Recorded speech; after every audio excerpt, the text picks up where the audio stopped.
matter who you are, where you are, what your choices have been, and what karmic timelines and contracts you have journeyed, the light is calling for the reunification of all aspects of life in this realm now.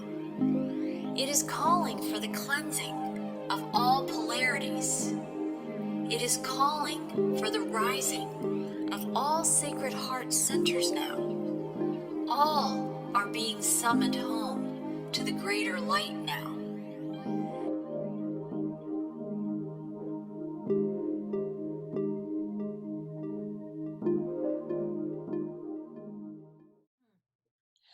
Hi, and welcome to Whole Soul Mastery Sounds of Circles Coming Home, Coming Round podcast series today, which is a unique roundtable conversation where we're going to be delving into and celebrating oneness, wholeness, heart consciousness, the great awakening, and integrating polarity within us that can support and lead us to living in wholeness and joy in these times. I'm Marie Moeller, and I'm an author, channel, intuitive, and the co-founder of Whole Soul Mastery. And before I introduce the incredible members of today's podcast gathering, I first want to share that our mission here at Whole Soul Mastery is to shine a light on the mind, body, spirit, wellness, fitness, and wholeness, as well as on the power and process of integrating polarity within, so that we can each and all rise into a greater unity, well-being, and harmony as a global humanity and a sentient world of oneness. So joining us today, I'm going to start with Caroline Chang. Caroline Chang is the host and founder of the Awake to Oneness radio show, a teacher of the solution to all the world problems, and the founder of the Kyle Foundation. She has had a profound awakening journey that required tests of faith and spiritual fortitude at times, and that has led her to create these amazing offerings, podcasts, and projects that inspire oneness and serve as a source of inspiration for others on the path to remember who they really are. And so welcome, Caroline. I'm so glad you're here today. Thank you so much for having me. Yeah, I'm so grateful. Sharon Ramesbottom welcome Sharon, is a HeartMath practitioner, intuitive channel, teacher of heart consciousness, and empowerer of our innate wisdom within. Sharon has engaged her own personal growth journey over the past 27 plus years in order to develop her own heart consciousness. And she now assists others in remembering this, aligning with their own heart center and activating this connection with their heart's wisdom in their own lives so that all can rise with a greater ease, self-acceptance, and conscious presence in daily life. She brings a warm, wise, and wonderful heart energy and wisdom to our conversation and connections today. Welcome, Sharon. I'm so glad you're here. Thank you. Thank you. Thank you. Vanita Lakwala, welcome, Vanita, is an explorer of the truth, a practicing yogi, the founder of the Harmony Yoga Studio, and she has been a yoga teacher for many years. She lives these yoga principles, this way of being, and this discipline in her daily life as she embraces life's journey to refine the character, tame the mind, live our truth, be our true self, and expand our light and greater awareness. She brings an amazing wealth of gifts and an empowering presence to our gathering today. I welcome you, Vanita, to the call today. Thank you. Renee Tainter, hi Renee, welcome, is the founder, speaker, and teacher of the Solution Revolution, where she teaches people to build a divine mindset and to discover a divine connection that lives in your heart. She developed the Solution Revolution through years of personal study and practice of these principles as she worked as a flight attendant for 36 plus years. She brings a wealth of wisdom, positive energy, and insights to our conversation today. Welcome, Renee. I'm so glad you're here. Welcome. and Mary Lozano. Welcome, Mary. Mary is an intuitive life coach, a certified spiritual response therapy practitioner, or an SRT practitioner, and the creator and founder of Restoring the Flow, through which she provides SRT sessions to help people release, restore, rebalance, and realign the organic flow in their lives. Mary brings many wonderful gifts and an amazing, compassionate presence and authenticity and a beautiful heart to our conversations and connections in this gathering today. Welcome, Mary. I'm so glad you're here. So I'm very excited to have all of you joining me today in this beautiful Sounds of Circles coming round, coming together, coming home conversation today and connection. And I want to say that as I was preparing my notes for this conversation, the guides tapped me on the shoulder and they wanted to peek into our conversation for just a minute and share a beautiful energy and presence that can kind of anchor some of our connections and what wants to move through us today. And so I thought I'd read that to just start the conversation. So the guides, this is the Arcturian Collective, sharing their message to all of us. We gather together in the truth, the light, and the wholeness within, that all souls in all realms do deeply remember and divinely know that each one of you seeds in this conversation for the greater collective at this time. For you are growing a garden through your sacred voices as sounds of circles, for the higher frequencies of the fifth dimensional New Earth activation codes to flower within this new humanity and within this new heart song that is now seeding and growing in the hearts of all through the knowings of your own whole soul mastery journeys through time that you are sharing with others in our gathering today to activate a remembrance of their own whole soul mastery journeys through time now as well. It is a time of coming home, coming round, and coming back to the light of unity, truth, joy, co-creation, and wholeness now. And we welcome you and thank you for hearing this clear call of humanity's heart song and this heartbeat of oneness within, despite the evident discord, disharmony, and distraction that also pulses simultaneously on your world at this time. The light of oneness knows how to lead all life in these times. And you, dear ones, are the light of oneness coming together to bring these wholeness frequencies, wholeness songs, and wholeness visions through your heart centers at this time. Blessings to all on this call and listening to this call, for all are an essential part of the one song and the heart song that all of creation truly is. I thought that was really beautiful, right? We are really channels and conduits, all of us, those on this call, and those of us just living our everyday lives right now in this time of profound change. We are these vessels of this greater wholeness vision, this unity consciousness, and this light. And so to get us started, I had several themes and topics at least to share and have each one of you share from your hearts when you feel moved to share what you want to say. But the topic that came through the loudest and the last, it was the last one that came through, that poked through, was that we're seeding a new language.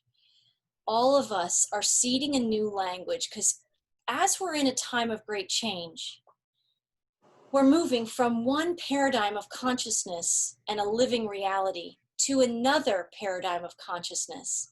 And the language we've been using for the many thousands of years that we've incarnated here is part of the old paradigm. And many of us know that we're speaking new truths, right? This new light, these new awarenesses that are coming through us. But I don't think I hear many people spotlighting the essential nature of having a new language. It's like we have Webster's dictionary for the 3D earth. Somebody decided that we needed to have a book of words so that when we didn't understand what somebody was saying, we could look it up, right? And we could have a greater understanding. We need that now, kind of a glossary for this ascension process, this glossary for coming into mastery.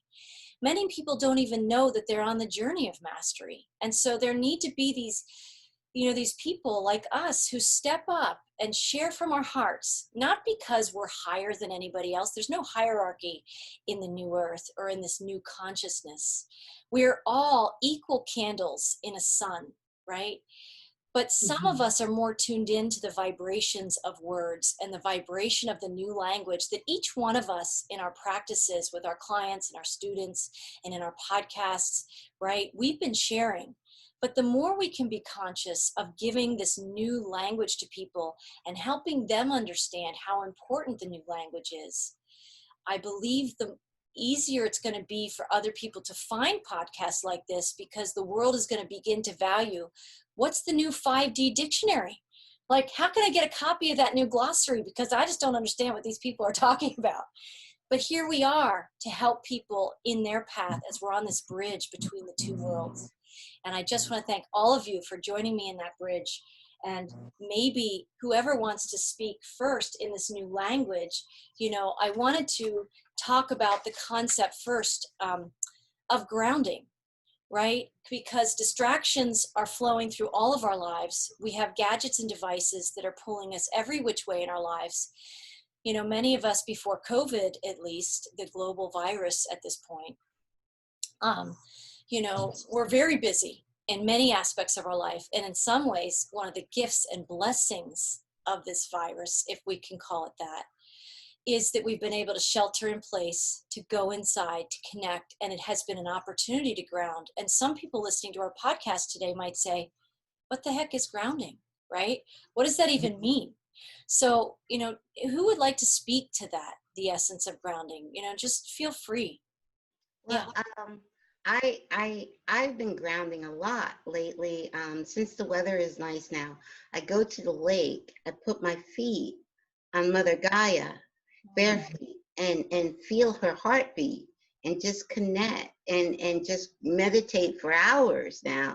I spend, especially this past month since the weather has been very nice, I go almost every day. And any day the weather is nice, I go to the lake and I ground to Mother Gaia and I soak in Father Sun, and I'm there for hours. So it's a great feeling.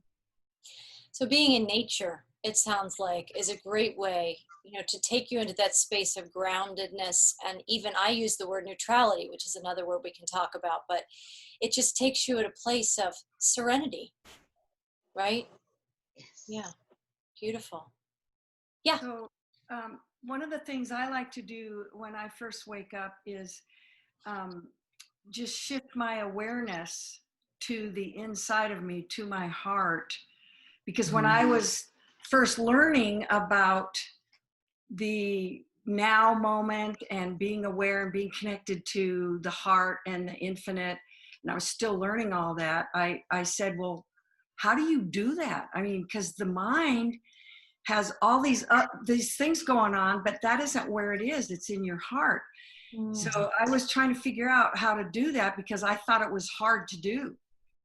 And it's not. It's a tiny little shift of your awareness. So when I wake up in the morning, I just kind of say hi and I go into my heart, connect with the earth, connect with the suns and the allness. And I just become aware of my place in the allness, in the oneness. And that kind of sets it up for the initial, okay, I'm awake. I'd like to just add, because both of you sort of gave the full picture in the sense of partnering with Mother Gaia and connecting in the heart, heart to heart into the one heart. And that's, I feel, the easiest way to ground. is to actually understand and be aware of the partnership we have with Mother Gaia, and that we can work with her and she can connect with us, and it is through our hearts and our awareness that we're able to become one. And so it is a beautiful, both of you basically gave me the full picture. I mean, it's just lovely. It is lovely. Yeah. I have the yogic perspective of this, because we ground a lot in our practice of movement. And in today's world, we tend to be living in our heads because everything is coming in through the senses, our eyes are taken in, and there's a congestion inside. And we get airheaded. We're swimming up here. We lose our footing. We don't have contact with our feet. So we have what is known as asana postures. We focus on the feet or our seat, whatever's in contact with the ground. And whether we're directly on the earth or on the floor, it's connecting to the root chakra in our body. It's an energy center. And the perineum connected. It's like putting plugs into the earth. Just like we take the socket and put it in the wall, the outlet in the wall socket, the grounding pin in there. So then we'll move down from the head and down towards the feet, and we are grounded. You see? And then, of course, we bring the energy up into the heart chakra, and then from the heart, our arms extend horizontally. But we need to go vertical first. Exactly. You see? So we have to get this awareness, attention down to the feet or to wherever we're in contact with the earth. Even lying down is good enough. Something in touch of the base. And then we stop flying, because especially for us spiritual teachers, we tend to be flying in the spiritual realms, and we don't want to be here. We want to quit. Like, oh, every day I have to go cook a meal. Oh, okay, all right. I want to be up here. I'm in heaven, nirvana. Why do I have to come back here? But no, we signed on for this. We signed on. So through this foundation of our daily doings, we become aware. That is the launching pad. We can't escape that. Yes. If it's in our field, it is for us to look at. So that's how we will bring that high awareness through us, and we'll distribute it in this realm, and then others can now rise up to. So there's no escape for us yet. But it is through the portal of the heart that we all resonate that there. And Mary Lozano, I'd love to hear you speak, because I do think you know the heart as well, but I think we're all tapped into that consciousness. Yeah, please. I find that breathing helps me to get grounded. Yeah. And I find that when I remember to breathe and remember to be in a place of gratitude, that just automatically grounds me to Mother Earth. It's just the breath will ground me, and it will also connect me with spirit. And it clears, for me, it just clears the energy. If I'm having some struggles in my day and I remember to breathe, it just opens up and just clears the energy around me, and it just allows me to connect back with Mother Earth. And being in a state of gratitude, just for me, is just such an expansive way of staying grounded and connected with spirit, just all in one. And it just opens me up to just whatever wonderful opportunities are there available to flow through. And it just feels so good. It's so beautiful. Go ahead.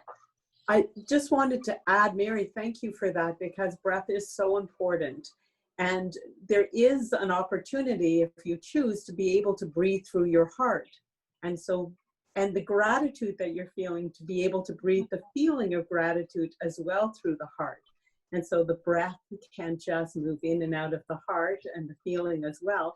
And that also helps with a coherent field and groundedness and centeredness and the oneness of feeling. So it is, the breath is so important. Go ahead. Well, also, listening to you both, Mary and Sharon, and what you also said, Renee, because first thing I do when I wake up, when I open my eyes, before I get out the bed, I do my deep breathing exercise while I'm laying flat.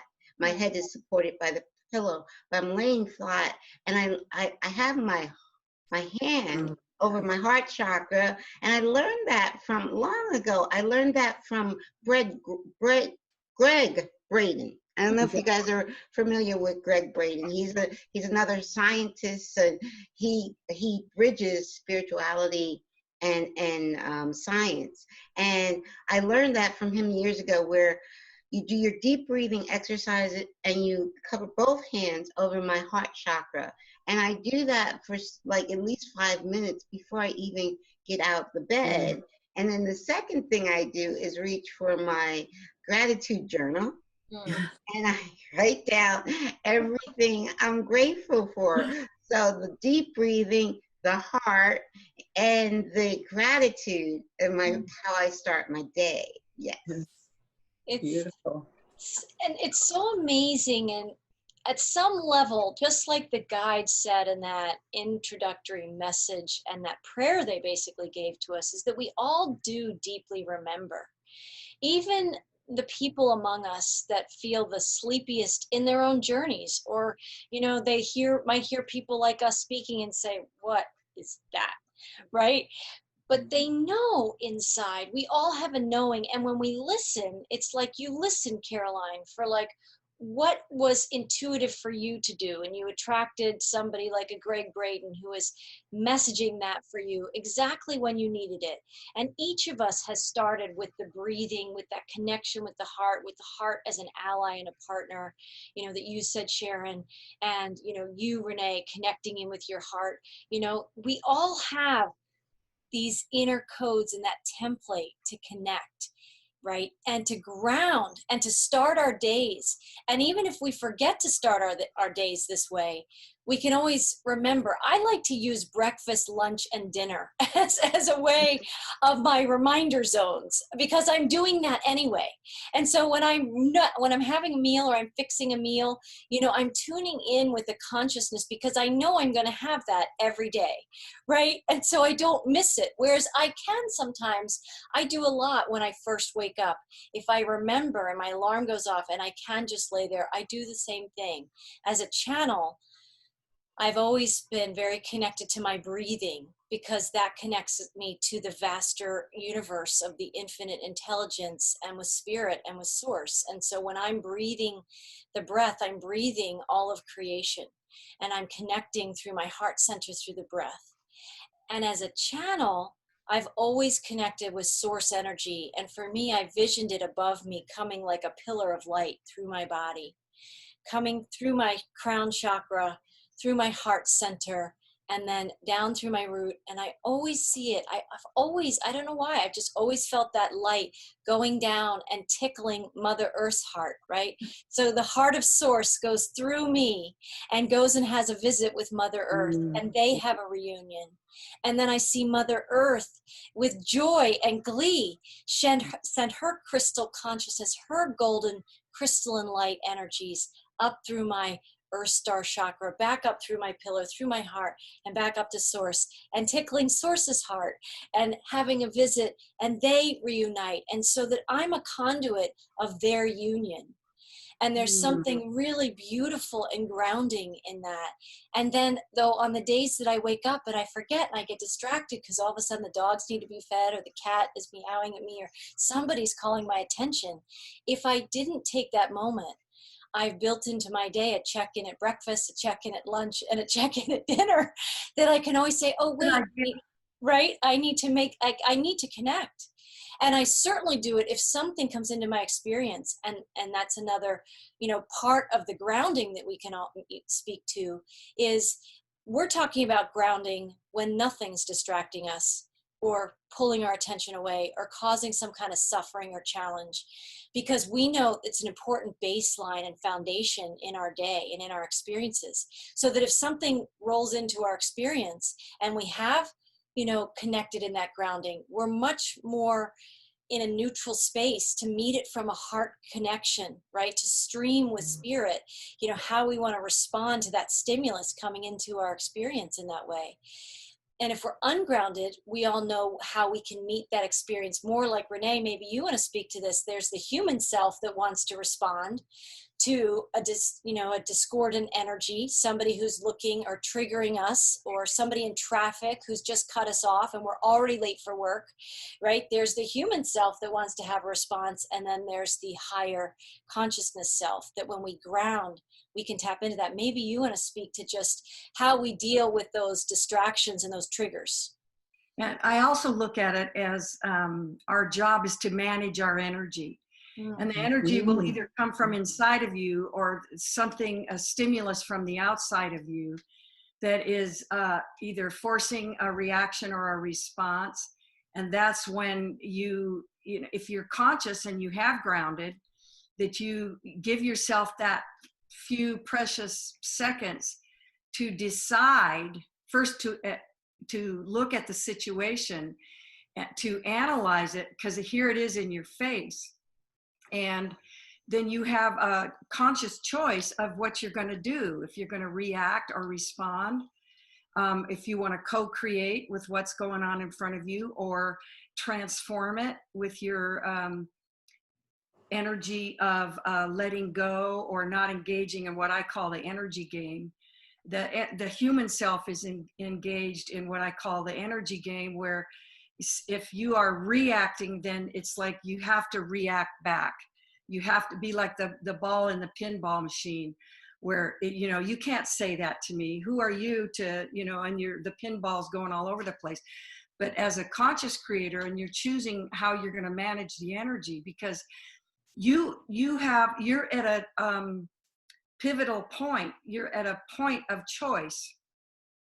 And as a creator, you have an impact on that. You're either going to transmute the energy into love, wait for a solution, or react.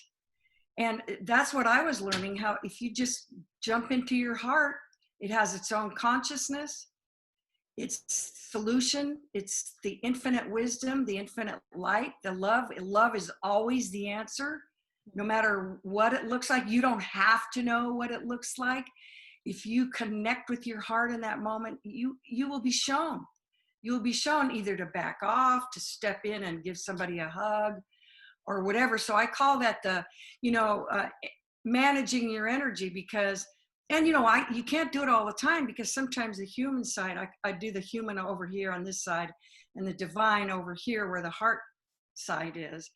And so you do a dance between the two, and sometimes you're talking to your ego saying, yes, I know you this is how you feel. Yes, you have every right to feel that. I understand why you feel that way and why you want to react. But the heart is going to be the one that's going to respond. The heart will always be in the driver's seat. I haven't always been successful at that, but I accept my humanity. And when I let her do what she wants, then we can go back and transform the energy or whatever. So I see that as all of us, the reason we do anchor is because we want to manage the energy of our lives, the energy coming to us, the energy coming through us. And that's what I call conscious creators, and there's more and more and more of them on the planet. Yes. Mary.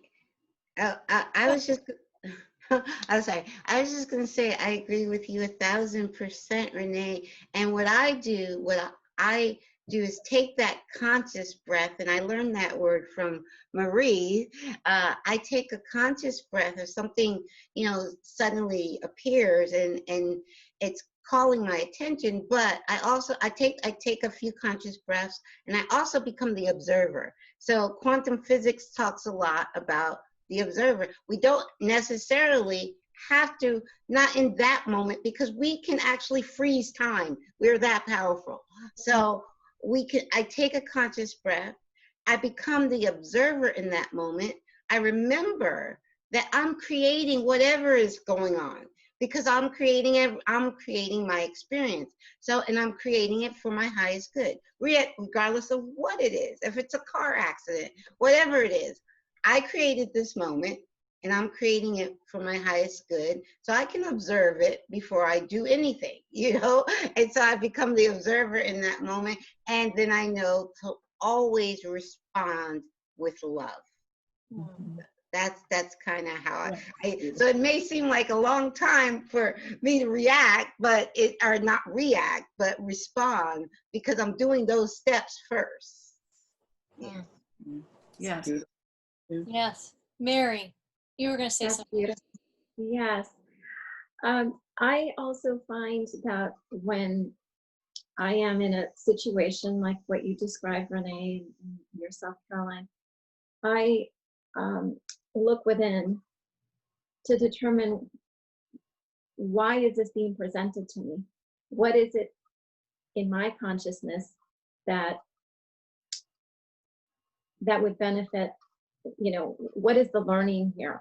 How can I benefit from this? Why is this presenting itself to me?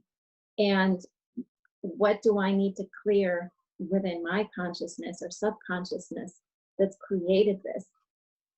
What are the blocks? What are the discordant energies that spirit, that the universe is reflecting back to me? You know, what are the messages here for me? And what do I need to look at within myself to clear, to release, to heal,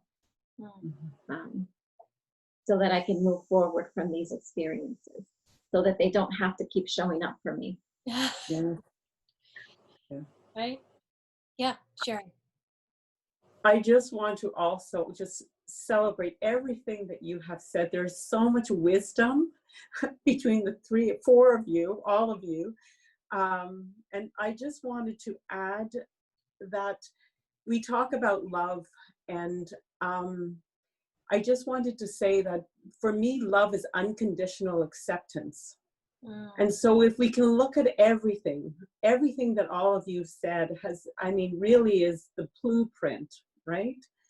And then if we can just add on that, to be soft with ourselves and others, to be in non-judgment and allow them to be who they are, and allow them to have their expression and not take it on as ours, that we have the choice.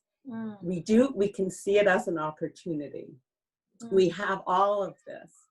And if we could just see it in the heart of the lens of the heart, as unconditional acceptance and allowance for everybody's divine expression, their expression, then it makes it easier. It makes us more neutral, more able to be the observer, and able to see the opportunity, and able to, access the heart. And it just gives a softer perspective. So thank you all, though. Yeah, so I see that unconditional love that we connect to in the heart is the solution. It is the energy of transformation.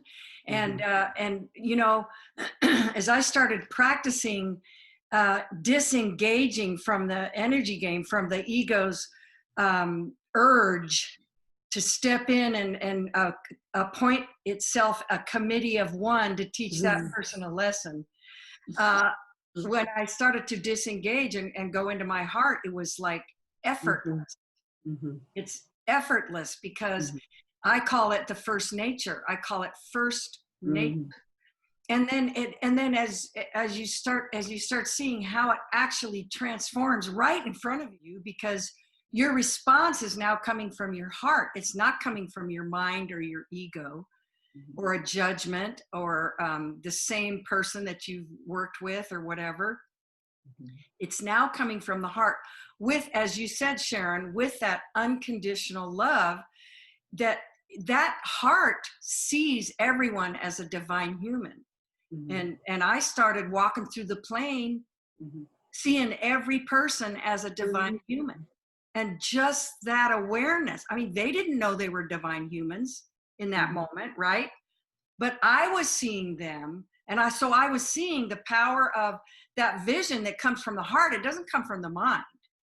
That vision and that holding the awareness that these are all divine humans on this airplane, every one of them. And so you can't do anything less but honor them and love them and see the God in them. And no matter what the human part is doing right now.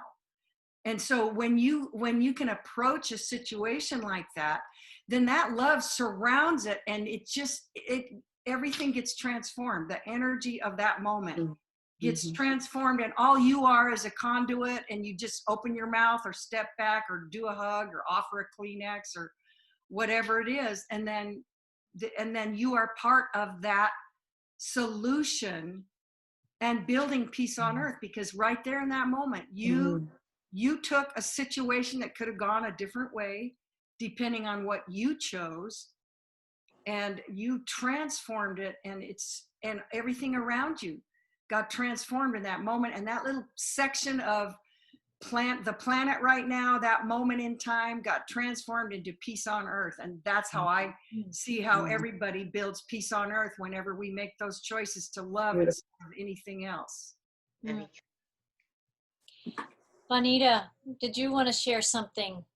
I thought you might have had something to share. We're following thought threads here. I just want to say to our listeners, we're really just following energy. This is a completely organic conversation. And I had just felt you maybe before Renee spoke. I didn't know if you had something you wanted to add. Inspiring. It's all inspiring. I love the fact of unconditional acceptance, because that's what's missing. We say we have to love, but sometimes we don't like. And so how do you love and not love someone you don't like, or like something about behavior or attitude or whatever, or the news or whatever, but the acceptance is key, because that neutralizes everything. That's the first part of the battle. That's battle's won over there. And then once that's done, then we have the solutions coming in. And it's all worked for ourselves, because we are beaming out realities through our energy fields. We're all connected. And in yoga, we have what's called a pranic body. We have an energy body. And when you look at that, you see nothing but energy. So here's your body, which is a biomechanism, really, like a computer. It's receiving and transmitting, and all around there's no empty space. There's wireless technology. We're beaming to each other, like we are talking to each other in different locations. Why would this be different? Right? We're always transmitting, whether we open our mouth or not. So we become very, very aware. And what comes in through the eyes and the ears, especially today's days where there's so much disharmony, one has to be discerning when we let in, and then we become aware, what are we emitting as well? That's the reaction done silently. If we were to empty ourselves and put all our thoughts on the table, would we like them? You see, this is disclosure. This is true disclosure, Mari. Yes. Oh, first we take care of ourselves. Right. How honest can we be? We do put a front. We have a public face, and then what's going on inside, become very discerning about that. So that's what the yogic practices help us do, is really we scrape the insides through the breath work, many, many different ways of pranayama. We do the scraping, and then we make a body strong to be a proper receptor for the high vibrational energies that are beaming in. See? That's why we do the work. If our bodies are weakened, anything that flows in, that high frequency, we burn. So this is beautiful what you said, because the acceptance and the lack of respect, that's, to me, I felt that that's a missing factor. We don't respect. We may say words which are pleasant, but we don't respect. So if we respect another's opinion, or we can agree to disagree, but respect is missing. I think in the everyday world, respect is missing. We don't respect. Once we do that, then we'll honor easily. It becomes easier. So anyway, that's, doing energy work on ourselves, which is beautiful what Renee said and what you said too, Sharon. I love that acceptance, because to me too, I have my moments where I say, I'm the spiritual teacher, and why can't you get it? It's so easy, it's so simple, but then honoring where another is at the level they are in, their playing field of consciousness. We have to actually train ourselves more than they have to train something that we're doing. We have to train ourselves more because we have more power. Mary, had you wanted to say something? And then Caroline, I wanted to just go to. I find that self-forgiveness and forgiveness of others is the key to clearing our energy field and to bring in healing for ourselves and in our relationships with others. Yeah, it's powerful. It's a powerful tool that it's often misunderstood, isn't it? Forgiveness work, because I think a lot of people, when we're not trained in the language, we see it as almost letting people off the hook, or that they're not responsible, but people don't realize that even the new language, the energy of forgiveness, as we understand it in its higher aspects, is really a freedom tool. It's to give ourselves the freedom to move forward and embody the light we are without the density of the wound that had happened that caused the need to forgive in the first place. Absolutely. Yeah. Absolutely. It's not about letting the other, it's not about not appreciating or understanding what the situation might have been or how the other person might have hurt us. It's about us releasing that from our field and, our body, our beings, so that we can heal. So we honor the experience and we forgive them so that we can heal ourselves, and so that it helps us in our ascension process. It lightens the load, so to speak. Yes. Thank you. That's great. What I was gonna say, and I was listening to, I forget how do you say your name? Oh, Vanita and Mary. I had to go look to see the name. But yes, for me, the inner work is where everything truly is, and the outer is the illusion of our inner. And the other, there is no other. There is only us. So when we forgive another, we're only forgiving ourselves. And that other, so-called other, is not separate from us. And that other came from us, because we are creating anything we experience. Our whole reality is, we're like a projector, and we're projecting our reality on a screen, a three-dimensional screen. And we are that. So what we see, and so that takes care of unconditional forgiveness, unconditional non-judgment, unconditional love for whatever you experience and whoever you see, because that person is you. They're not separate. So beautifully said. Beautiful. Really. And I think all that we're sharing, because there's so many beautiful energies that are just, streaming through the light of truth through each one of us, our voices and our hearts right now, is also that awareness that like you were talking, Vanita, about respect and something that we need to get back to. But in our world culture and the conditioning that we've had, all of us in some way, shape, or form, I don't remember in my earliest grade school days anybody teaching me that words are vibrations, right? Words are energy. And when we're speaking that energy and we're projecting that energy, right, Caroline, we're projecting that energy out into the world, which I call our vibrational emissions, right? This is what comes through us, right?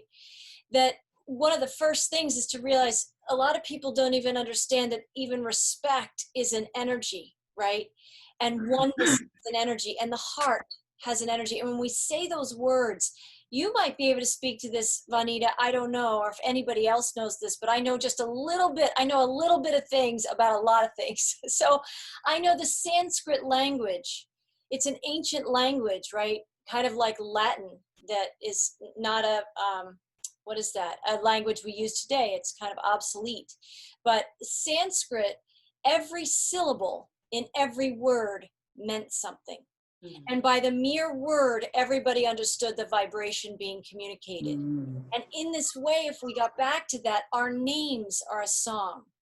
Our words are communication at a much deeper level than we understand. And when we've been conditioned into disconnection and separation consciousness and division and all the things that this 3D planet has offered to us as an experience in the theater of evolution, right?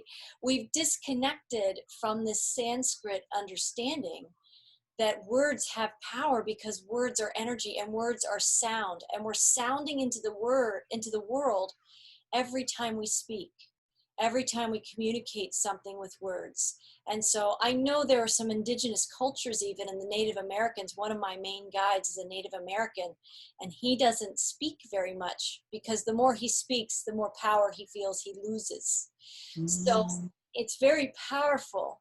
And when he does speak, I really, really listen, because I know that every vibration he's giving to me is an upgrade and is helping me to integrate and understand things more and to stream through my light. So I don't know if anybody can speak to that, but Vanita, I'd ask you, do you know about that, about the Sanskrit, and how we've gotten disconnected from understanding that language has vibration at that level?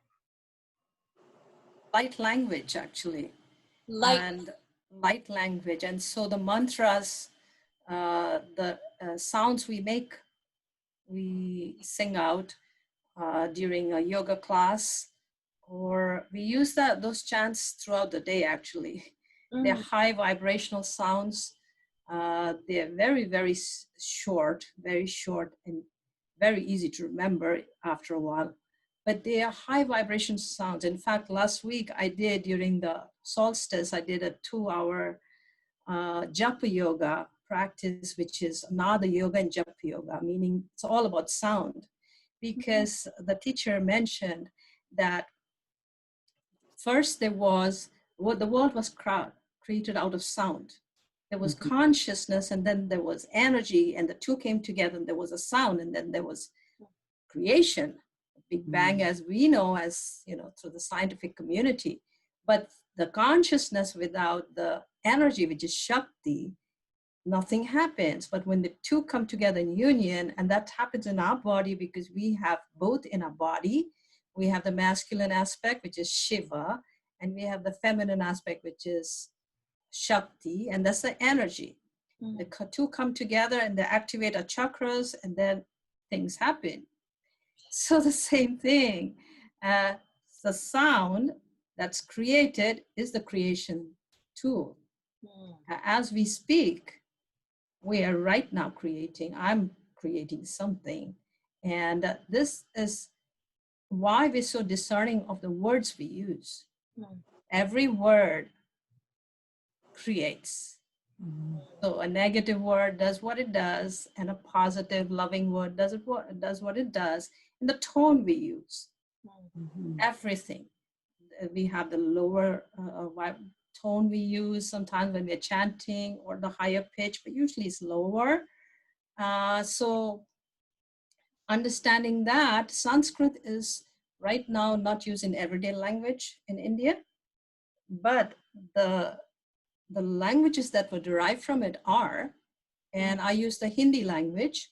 And in there, in Hindi, we have ways of speaking. I think Spanish has something like that, where we have this respectful tone we use, words. So if you speak to an elder, we use the word "aap" as we say "you." Okay, so here in English, we say "you," never mind what age group. But if you're speaking to an elder, we say "aap," which is very respectful. We never say "tu," which we would say to a small child. You see? So we learn this respectful tone. And when we don't know somebody, like usted in Spanish, you see? Yes. Spanish says usted. And tu, I think, for the first, more familiar. So we have learned respect. We have learned respect. We grew up learning respect. Even till today, people are like that. So it's in our language, in our culture too. And that's missing when we see somebody, you address them. If you don't know them, you address them in the "aap" tone and not "tu." But if you're familiar and you're best friends, you use the "tu" form. And then so, we have learned respect. And that has taught us how to address somebody. And the namaste comes from that too, I honor you, I respect you, and we bow a little bit. So we have learned that it's derived. And then I find that that part is missing in the world we live in here. and sometimes, I find that if that was there, then life would be more peaceful. We would manage each other's spaces very well. But right now, the way without the respect, we try to pounce into other space. We want to grab attention. We get agitated when someone gets into our space. That kind of back and forth goes on. So there's that aspect. If it was brought into our lives, even when we are amongst our people, being respectful, showing respect. And honor comes from that too. Then value of their presence comes from that too. So many things. But yeah, but first we have to also be feeling good within ourselves, because if you're not feeling well within ourselves, we have nothing to give. Right. Yes. As I hear you, Vanita, I think about the term I use a lot, which is unity within diversity. See, I found this, that many people think unity and oneness means sameness, when it doesn't at all. It's total opposite. Sameness is like being a clone of one another, and everybody look alike and act alike. It would be a very boring world. But unity within diversity, meaning you could be two different people of different religions, different colors, different cultures, different everything, different ideology. You do not have to agree on any of these things, but you can have a conversation with a person of a different color or a different religion and share your truth, and they can share their truth. And at the end of the conversation, you might both not agree on anything, but you can still love and respect that person, honor that person. It's not about right or wrong. See, we have this, we suffer from, I have to be right-itis. Yes, that's, yeah, I have to be right. So what I say is right, and you have to agree with me. That is the problem we have in this world. No one has to agree with you. If that's your truth, you live it, and not a soul has to agree with you, but you honor everybody. So it's about agreeing not to, it was, what did they say? Agree to disagree. But I like the term, the unity within diversity. That is the only road to world peace. Because there's 7 billion people, over 7 billion people on the planet, and we're all unique. We're supposed to be. We're all unique, divine aspects of God, all that is. And that's exactly the way it's supposed to be. And so when we wake up to that truth that no, it's not about agreeing, it's about love and respect, and knowing that other is a part of all that is, just like you are, a holistic holistic part of all that is. And when I say holistic, I mean you're not just a drop of God. You are all of God in a drop. Beautiful. That's beautiful. So go ahead, Renee, and then we'll go to Mary. Okay, well, I really like what you said, Carol. When I was learning to accept humanity, what I saw was the reason why the ego has such a hard time with someone else is because they don't match your vibration, your perception. You would never do that. You would never wear that. You would never talk like that. You would never do that to another person. So that when you realize just what you said, unity in diversity, you have to realize that each divine human is in their own movie.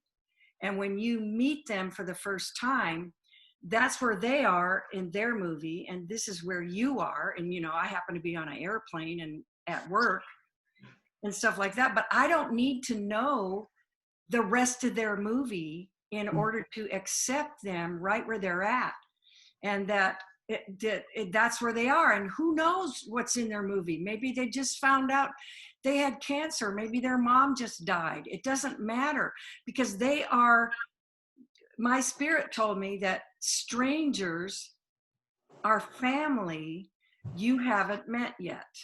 And so if you can, my vision of humanity was raising in vibration as I realized that we do have so much in common. All of us, we all have desires and dreams. If you cut us, our blood is red. We have emotions, we have fears, we want to take care of our families, we want to express ourselves. And so that commonality is the unity in the diversity. And if we can just let go of how, they don't talk like us or act like us, but that's okay. You're the only one like you. There's only one of you, one of you. And that's the good news, because then you don't have to rehearse to be yourself. And then you can allow everybody else to be themselves and then love them from where they're at. It doesn't take much to give what the heart wants to give in that moment. It doesn't take much, and in a situation like me being on the airplane, you're not there for very long, or 15 hours is a really long time to be with people on a plane, but their needs, they're in a seat, and if you can do something to help them, do it, do whatever it is. Same thing at the post office or the market or your home or with your parents or with anyone. Just that your heart knows the connection and the unity and diversity. And all it wants to do is express love. And then if you connect, then that's all. It is simple. You don't have to think about it. Your heart will lead you. It will just lead you. The example I gave in my podcast with Marie is that Spirit gave me when I was learning this, is because this happened to me, that I put my groceries in the car, and this lady across the parking lot, little old lady, dropped her groceries, on the parking lot.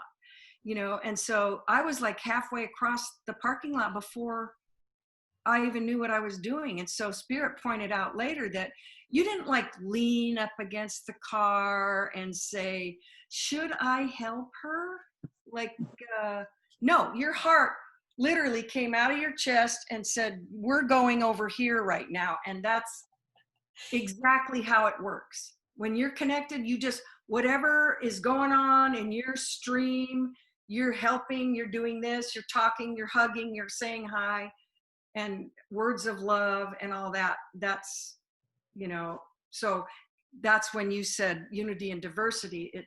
I wanted to share with you how Spirit taught me that the way to see people is that and besides you saying they are you, Yes. but it helped my ego to let go of feeling the need to be that person that reacts in that moment. Yes, beautiful. Thank you. Mary, did you want to share something? I find that the ego is of the mind, And when we drop into our hearts, then we're love. We can be love. That's where the grace is. The non-judgment. The beingness. It's such a portal for all of us. It's such a deeper connection instead of the surface. If we have the duality in the world, there's the surface level living kind of from the neck up, we can say, in our egos. And when we drop down into our hearts, we go to a whole other dimensional level because it's another dimensional technology. Our hearts are connected to the infinite wisdom versus the ego only has the track record of things that didn't go well in the past, our wounds. It's got all the tallies, and it has had to learn through some challenging experiences oftentimes. But the heart knows infinite possibility, and it knows our infinite connections.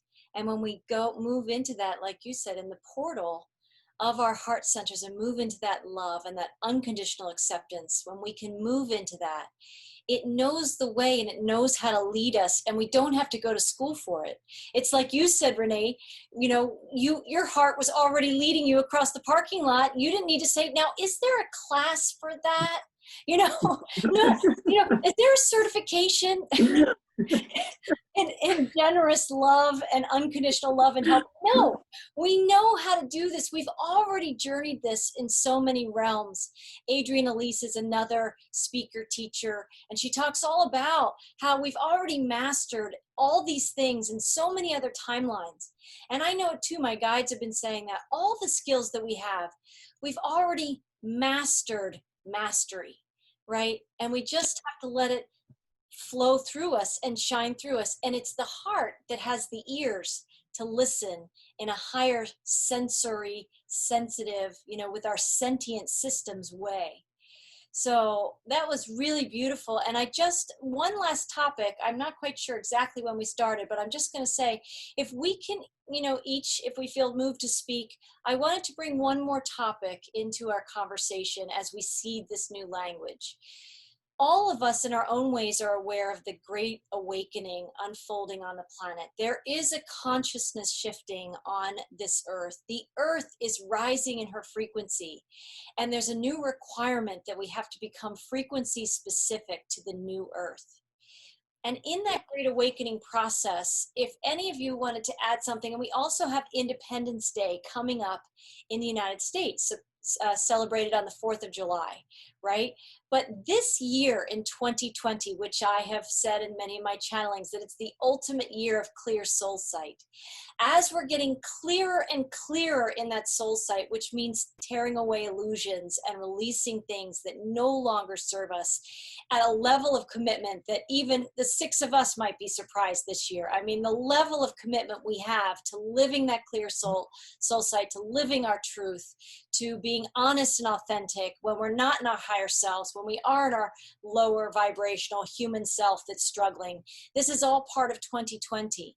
And in that great awakening process, I'd be curious if any of you want to speak either about the Great Awakening or that independence or return to sovereignty. That's the way Independence Day is celebrated in the U.S., about the U.S.'s history, but I see it as Sovereignty Day. So when I celebrate Independence Day, I'm celebrating like a galactic divine sovereignty. And whoever wants to speak to that, I'd love to hear your thoughts as we round this out. Yes. I listened to you. I think I discovered you somewhere in late 2019, and I listened to all your channelings, and I picked up on that 2020 year clear vision. And so, it resonated, everything I filtered through my heart and my soul, and it resonated. Yes, there's something, 2020 is the year of clear vision. And so I was saying that since September of 2019. And so I'm thinking when 2020, I'll never forget New Year's Day. Oh, it's 2020, it's here. And I'm thinking to myself, but something big probably won't happen till September. This is I'm like, I'm so excited 2020 is here. And then in March, now, at first, when I first heard about the corona. I don't watch news. Haven't watched news in 19 years, and that was a direct order from my higher self 19 years ago. After 9/11, my direct order from my higher self: turn off that news and don't ever turn it back on. So all my listeners know I don't watch news. So, but I was hearing about this coronavirus thing somewhere mid-February, and people were already getting in a state of panic. And I think, oh my goodness, that news is doing what it always does. So I made a video. This is mid-February. I made a video, just a few minutes. Please do not allow the news to deliberately put you in a state of fear. That's pretty, but then when March hit, I'm like, they're shutting down. Everything shutting down for a flu? Are you kidding me? But then it was actually I can tell you the day. It was March 21st where I realized this is it. This is the beginning of the Great Awakening. And when that hit me, I was so elated. I created a video called Humanity's Awakening March 2020, which was just a music video, and saying end of war, end of poverty, end of all of the stuff we don't want. This is the beginning to the end of that world. And I knew it in my heart. And so I literally have been I've been celebrating with our galactic brothers and sisters and our spiritual realm.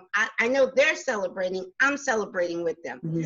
So, and I've been so busy because I'm so excited in sharing the news of it's the Great Awakening that I've been more busy than I usually have been. So Spirit said this month of June, take some time, take a breather, take in the sun, go out to the lake, ground to Mother Earth. This is what you need to focus on for this month, and then come back. But I'm on top of the world, and because I'm looking from that 5D perspective. I'm there. I'm 5D now, and now I'm just like, oh, I'm excited. Perfect. Thank you.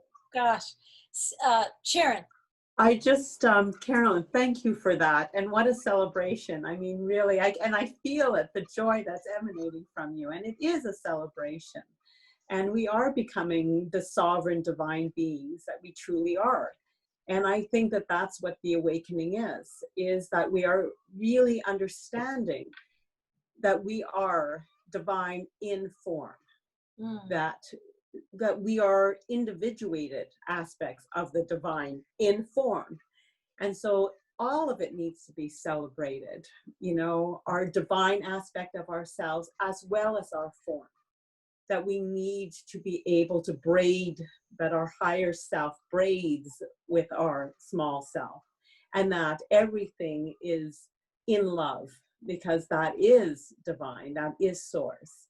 And so it is really where we're at, and everybody is doing it at different stages or steps or wherever they are in their journey, but it's all perfect.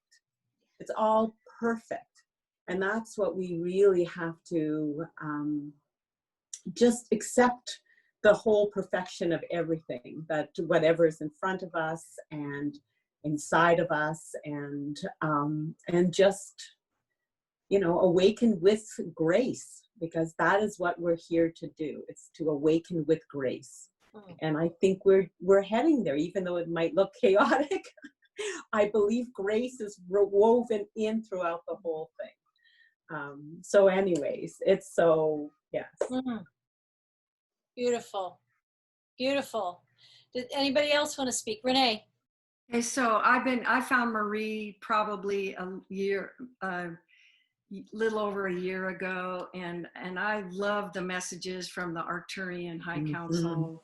And so when I started seeing, but I've been saying this for a while, that it's the light that is creating the seeming chaos, because anything dark wouldn't want to be in the light.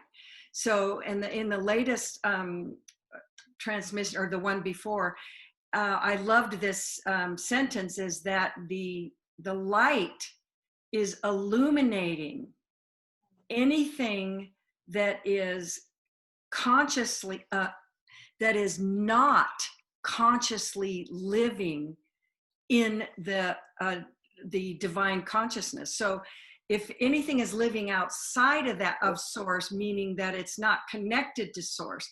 So anything that's not connected to source is what is being illuminated. And within each of us, within families, within governments and businesses and everything. And so everybody I know is going through something huge. And so, but that's good. And I've been learning about the light, and it's the light that is leading us through light and love through this whole process. And even if you're in pain and confusion and you don't know what's going on, even that is divine, because it is, the light will reveal to you, and gradually in sweet awareness, even if you're just going, oh my God, like this, it also will heal you as you are in that awareness, as you come to the realization of things that maybe you were seeing in a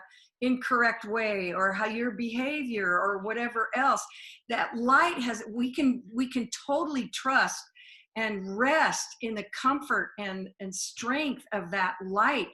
And so, because I do want to get freaked out sometimes. My ego says, you know, I'm sorry, I know there's solutions everywhere, but I'm not seeing one right now. And so the Great Awakening, I think, is the light is shining in everybody's life all over the place, and gently, continually leading us to itself. And like Maurice puts it, summoning, the light is summoning all of us back to itself. And so we can be in that full expression of the divinity that so many of us want. And, you know, and the fear, I mean, I think the fear is, you know, being handed to us in the news and everything else. And if we can trust that. So I'm also grateful, Carol, celebrating that this is the Great Awakening 2020, clear sight, soul vision. And so, you know, bring it on. I said that for years, bring it on. Let's get this thing over with so we can party. Yes. Well, Yeah. Go ahead, Mary. Thanks, Renee. That was beautiful. Sure.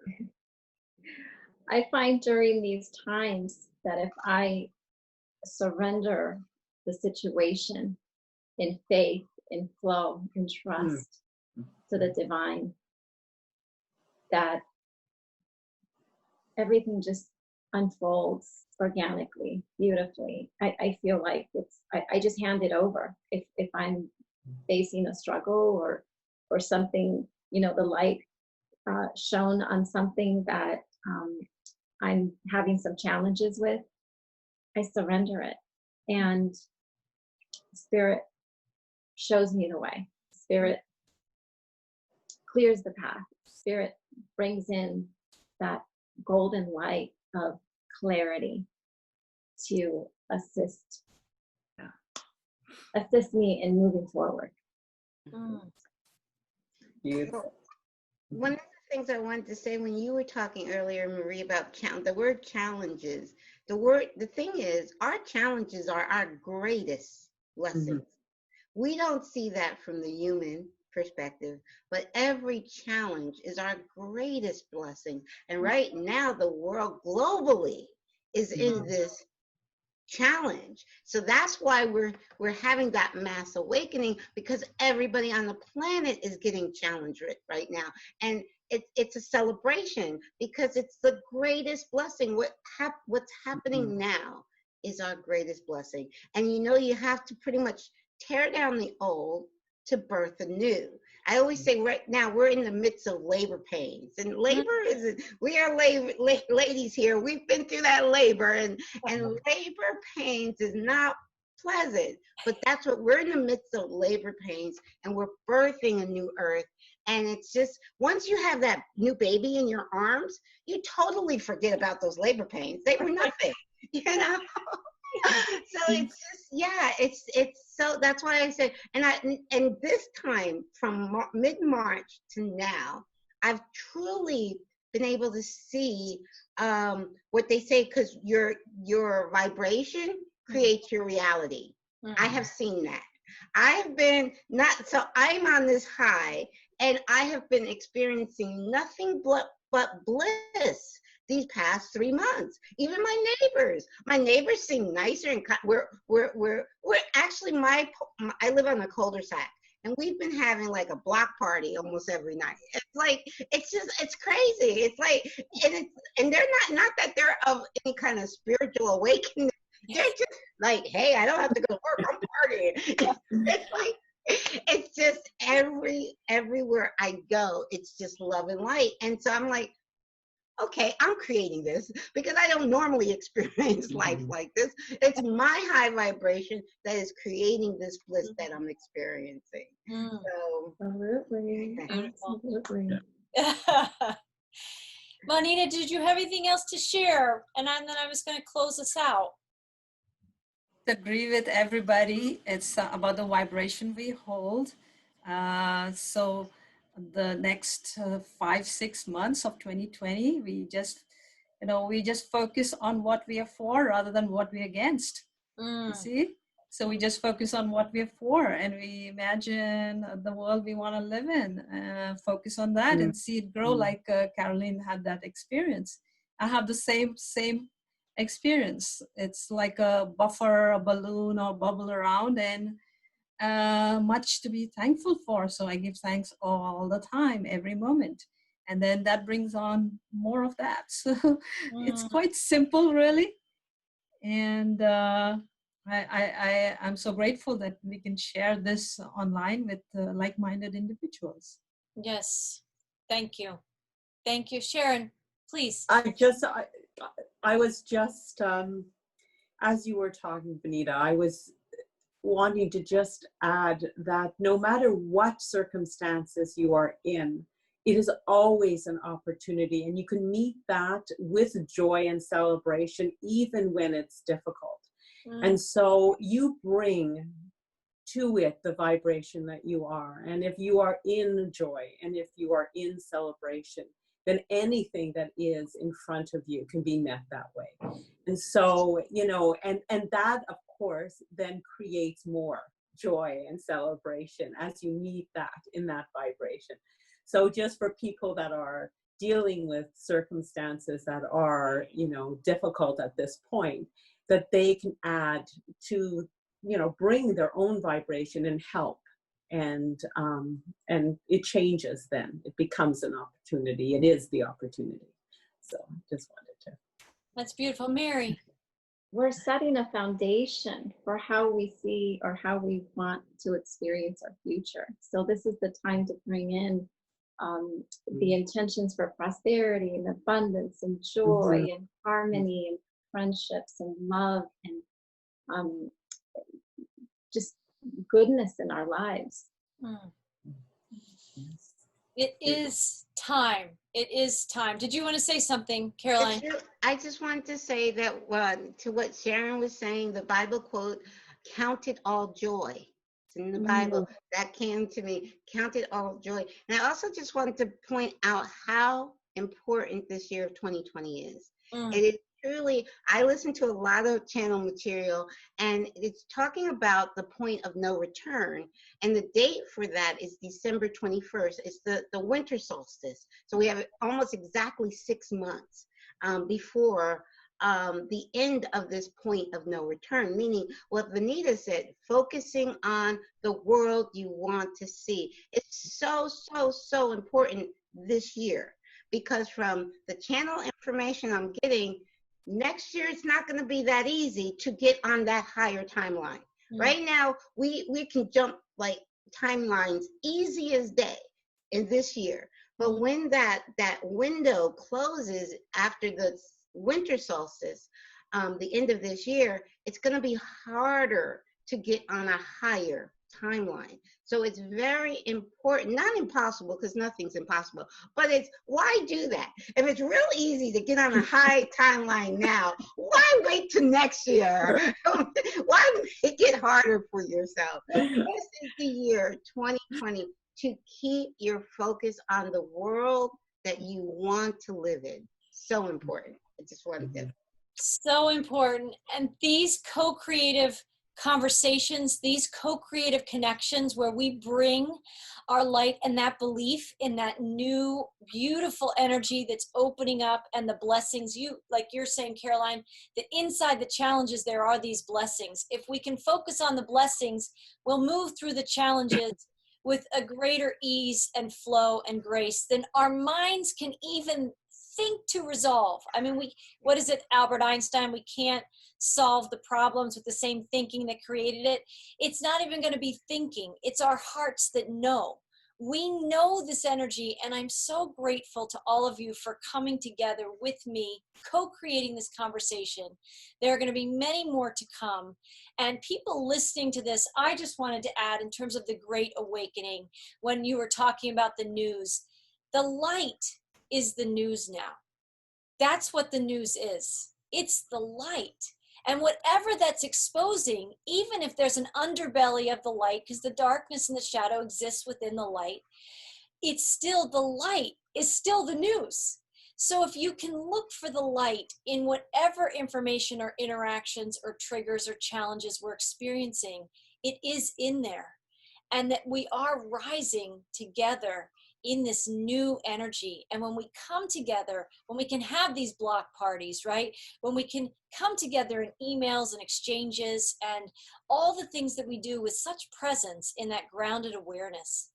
And one of the words I'd like to bring in as an awareness is we do need spiritual fortitude in these times. We need a kind of divine flexibility, attachment to nothing, right? Really getting lighter and lighter in my transmission about the cosmic aeronauts. Anybody listening to this, and I know you guys each probably listened to that at some point, but if we are rising in these air balloons, right, as metaphor, and we're releasing the sandbags that has tethered us to this old earth paradigm of challenge and separation and division, right? We need that spiritual fortitude and the divine flexibility, because there might be a sandbag that the ones to let go of easily, many of us have already done, right? We easily let go and release things that, like, yeah, that's not mine, right? And we let it go. But there are sandbags that we might still be attached to, each and all of us. And we might think, no, we want to let it go, but it is a friend, and it's something that's been a companion in the journey for a long time. And that could be a friendship. That could be a relationship that's become more and more toxic in some way, that person needs to have their path, but we need to have ours, right? And that we can love the divinity in all of us and allow everybody to learn and grow in the ways they need to, but we might have to let go if it has become a sandbag and we have to keep entering a lower vibration to engage in some version of drama, where we're on the other side of the bliss and the blessings and the joy and the block party that we want, right? That we want to be in that more of the time. And that's where we have to use that spiritual fortitude, that discernment, that awareness, that groundedness that we came in talking about, that so that we all can move in together in this great awakening process and be messengers of light for other people who do not have this language yet, but we are sharing it. Wherever we are, we bring the new codes with us. We bring this language with us. We bring this grace. And I'm just so grateful that you all have joined me in this amazing grace today. I'm so grateful. The sounds of circles, as you said, Vanita, in the beginning, there was sound. In the new beginning of the new earth, there is sound, and we are sounding the new language. We are sounding these frequencies of hope and light, and this inner guidance system that's coming through our heart centers that already knows who we really are. We are here for anyone listening to help you reconnect with that heart center inside that has the same knowing that we all have. And we all are having a huge online block party in this conversation today, right? Because this is the celebration.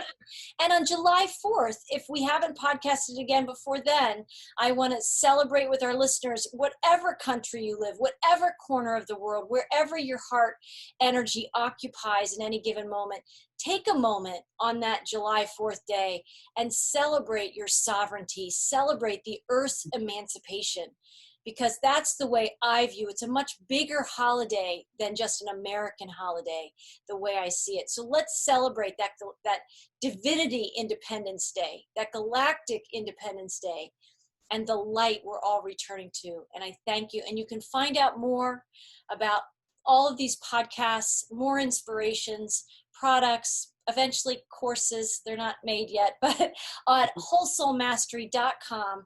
And you can please like and share and subscribe to this channel on YouTube. And any of you guys that have channels, I will be sharing the link, and you can share it with some of your people and the people that listen to your messages. So I thank everyone for joining us today. And until next time, blessings. Thank you, Marie. Thank you, Marie. Thank Thank you. you. Thank you all. Namaste, sweetie. Thank you, ladies. Yes. Thank you all. Love you all. Love you all.